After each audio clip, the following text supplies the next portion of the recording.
पर्व नुआखाई यह आज केवल पश्चिम ओडिशार मुख्य पर्व हो रही नहीं आज यह समग्र ओडिशार एक गण पर्व भाव आज परिगणित हो केवल धानर प्रथम दाना को देवादेवी को अर्पण कर एक पारंपरिक खाली गोटे कार्यक्रम नुहे यह आम समाजर सम्मिलन पर्व पारिवारिक प्रेमर पर्व और समृद्धि पर्व जगजननी को समर्पण भाव सहित धन्यवाद प्रदान देवार एक निरा परंपरार यह पर्व भारतर संस्कृति और परंपरा अनेक उत्सव पर्व पर्वाणी पालित होता है प्रत्येक उत्सवर किसी ना कि स्वतंत्रता थाए नुआखाई पर्वर किसी वैशिष्ट्य अच्छे यार सबुठार बड़ वार्ता हूँ नुआखाई जुहार नवान्न भक्षण पर छोट बड़ जाति गोत्र निर्विशेष समस्ते समस्त को कहती आउ समस्त सामने कथा रखी था नुआखाई जुहार यही नुआखाई जुहार केवल परिवार मध्य सीमित नुहे यह एक सामाजिक संभाषण रूप आज केवल पश्चिम ओडिशा नुह समग्र ओडिशा तथा ओडिशा बाहर एक संभाषण रूप हिसाब से धारण कर पर्वर आउ एक सुंदर दिग हूँ नुआखाई दिन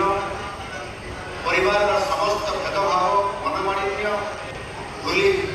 समस्ते से एक ही जाते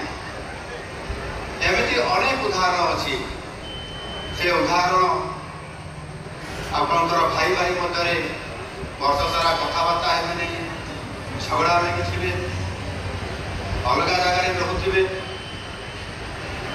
किंतु नुआखाई दिन सबू भाई बंधु गोटे जगह को आसी जी परिवार मुख्य पाखक आसिक नवान्न भक्षण एकाठी बसिक परिवार ये गोटे बहुत बड़ आम ये सांस्कृतिक ऐतिह्यर ये पर्व आमको अनेक किसी एटी आमको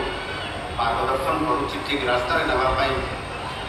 समाधान रास्ता नापी गोटे बाट देखा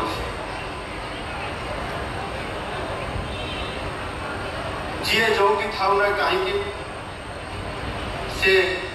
नुआखाई दिन घर को आसो ओडिशा बाहर थे भी विदेश थे भी छुट्टी नहीं से परिवार संगे नुआखाई ये उत्सव भाग नवा सहित सी जिते बड़ काम थे भी आसिक निज परिवार आसिक पहुँची पार्छ तेणु ये पर्वर केवल एक धार्मिक महत्व ना यार एक सामाजिक महत्व अच्छे आपाई तो आज ये प्रसन्न आचार्य कहते ये मंच एक सामाजिक भेटघाट एक मंच जो एठी सरकारी दल विरोधी दल सहित कहार जहाँ भी मतभेद था जहाँ भी संपर्क था किंतु ये सामाजिक मंच आज ये महत्व आमको एकाठी परिवार आम समस्ते ये केते अतिथि मंच बसी आम समस्ते समस्त ना भी नहीं पार ना